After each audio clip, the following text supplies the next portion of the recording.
শীতের এই শুরুতেই প্রথমেই আমরা তো অনেক কিছু ট্রাই করেছি। চিলি ফুলকপি আজকে ট্রাই করছি। আজকে দেখতে গেলে না, আজকে না, ট্রাই করছিলাম কালকে।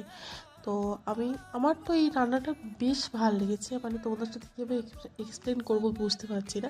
বাট চলো রান্নাটা দেখিয়ে নেওয়া যাক। আমার তো খুবই ভালো লেগেছে খেতে। প্রথমেই ফুলকপি ফ্রেশ টাটকা টাটকা সবজি একদম। তো ফুলকপিগুলোকে আমরা ছোটো ছোটো কেটে একদম সেদ্ধ করে নিয়েছিলাম, মানে ভাপিয়ে নিয়েছিলাম। দিয়ে একটা ব্যাটার তৈরি করছি। এখানে দিয়েছি 3 চামচ মতো ময়দা, 2 চামচ মতো কর্নফ্লাওয়ার, একটু কম গোলমরিচ গুঁড়ো, একটু লঙ্কার গুঁড়ো, একটু আদা রসুন পেস্ট। মানে আদা রসুনটাকে একটু কুড়ি করে আমি চেঁচে নিয়েছিলাম।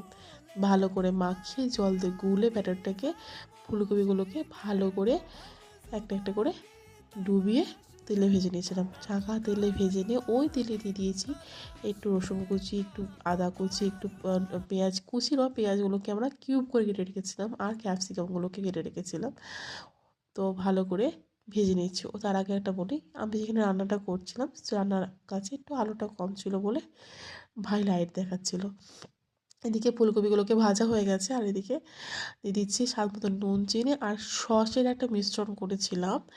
তার মধ্যে দিয়েছিলাম সয়া সস 2 চামচ মতো, টমেটো সস 2 চামচ মতো, আচ্ছা হালকা একটু চিলি সস দিয়েছিলাম, আর একটুখানি ওই ধরো গ্রিন চিলি সস যেটা, ওটা একটুখানি দিয়েছিলাম। ভিনেগার দিয়েছিলাম 1 চামচ মতো।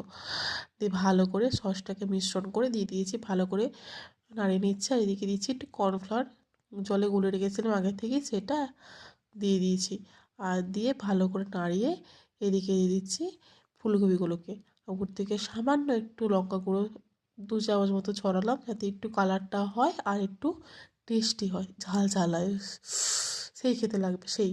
চলো আমার একদম চিলি ফুলকপি রেডি। উপর থেকে স্প্রিং অনিয়ন ছড়িয়ে আর একটু সামান্য ধনেপাতা ছড়িয়ে আমার দেখছো শীতের সন্ধে প্রায় গরম গরম পরোটার সাথে একদম জমে খিরি চুমু একদম।